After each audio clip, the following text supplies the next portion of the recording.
علاش في النهار الاخر ديال رمضان غادي تصوم كثر مده اطول من البدء ديال رمضان؟ اليوم انا كندير لكم هذا الفيديو في هذه اللحظه نهار 5 في شهر 3 مارس 2025.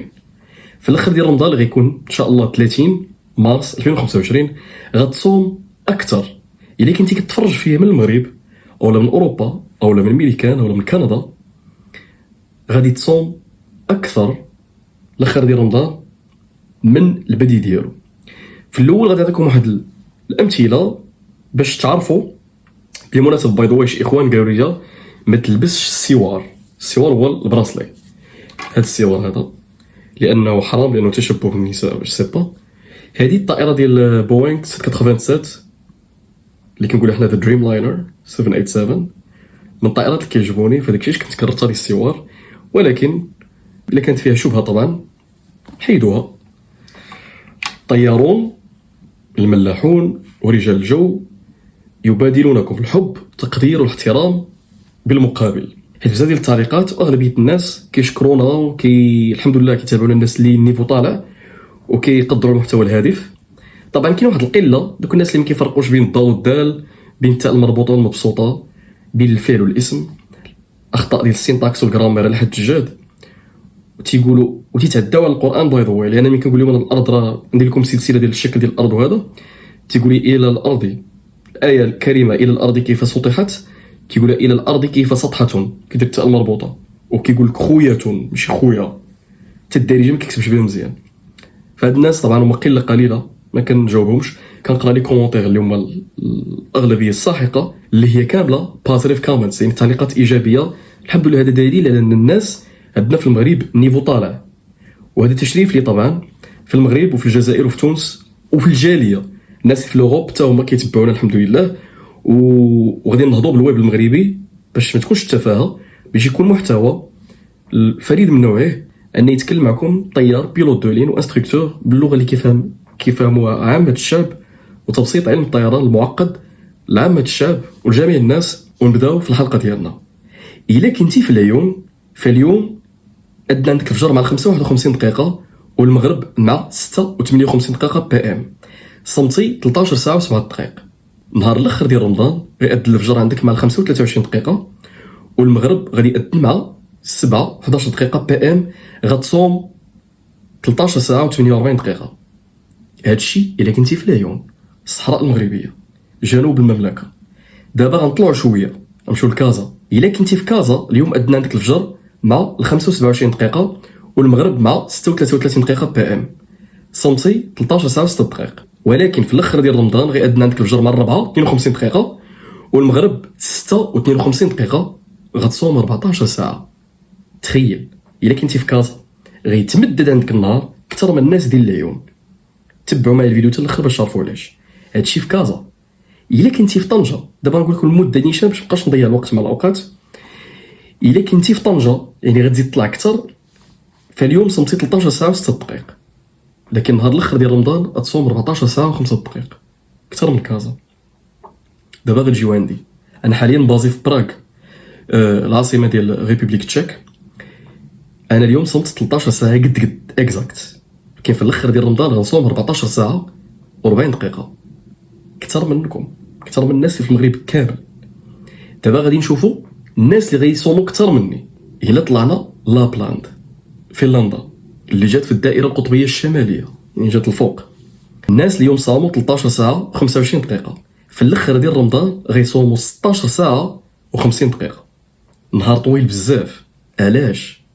لاننا غاديين وكنقربوا للصيف، كنقربوا لشهر 6.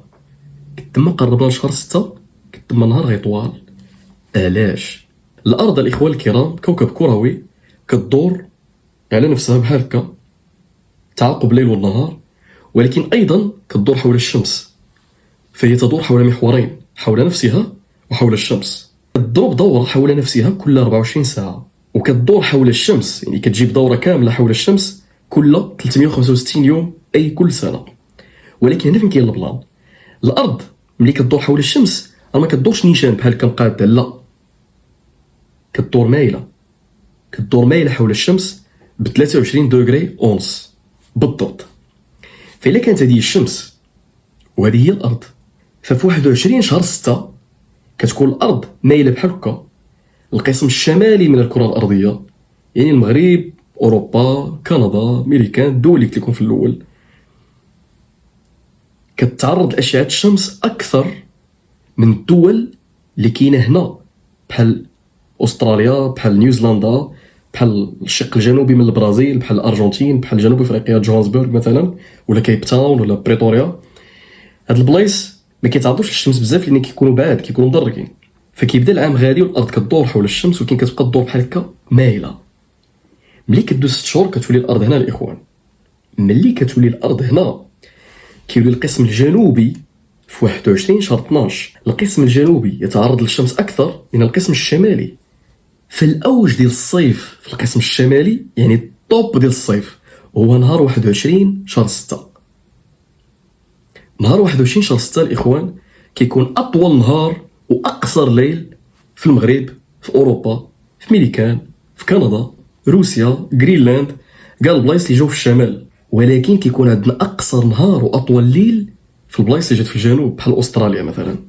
فداك الشيء علاش الا كنتي في لابلاند في فنلندا او لا اوسلو في النرويج او لا مثلا ريكيافيك في ايسلندا وجا رمضان من زهرك جا رمضان في شهر 6 وبالضبط نهار 21 غتصوم 22 ساعه 22 ساعه ديال الصيام. تخيل مثلا نهار 21 شهر 6 في لابلاند الفجر غادي يأذن مع 2 و 32 دقيقه والمغرب غيأذن مع 11 و 23 دقيقه بي ام. تخيل غتصوم 20 ساعه و 51 دقيقه تقريبا 21 ساعه. الا زدتي طلعتي كثر شمالا ما غاديش تهبط الشمس، ما كاينش مغرب، ما كاينش اصلا الوقت ديال المغرب. فالصلاه تختلف والصوم يختلف طبعا. فداك الشيء في الاول قلت لكم الا كنتي في المغرب النهار غيبقى غادي وكيطوال عندك في هذا رمضان هذا. ولكن تخيل كون كنتي في سيدني استراليا واش النهار غيطوال؟ لا، النهار غيقصر لان استراليا دابا كيقربوا لفصل الشتاء.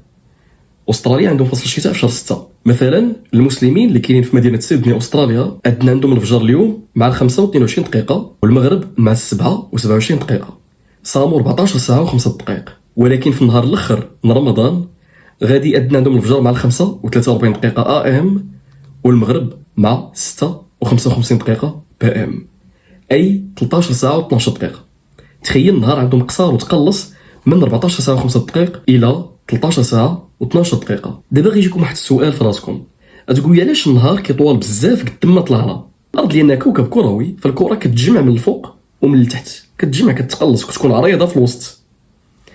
فإلا كانت الارض هي هذه فإلا كنتي في العيون غتكون هنا، كنتي في كازا غتكون هنا، كنتي في طنجة غتكون هنا، كنتي في براغ عندي غتكون هنا، كنتي في لابلاند غتكون هنا. اذا غتعرض للشمس كثر لان غتقرب الاشياء ديال الشمس كثر، فالنهار غيطول عندك كثر والليل غيقصر كثر. اوكي، الدول اللي جات في القسم الشمالي ها هي، واللي جات في القسم الجنوبي ها هي، واللي جات الوسط اللي جات هنا كي غنديروا معها.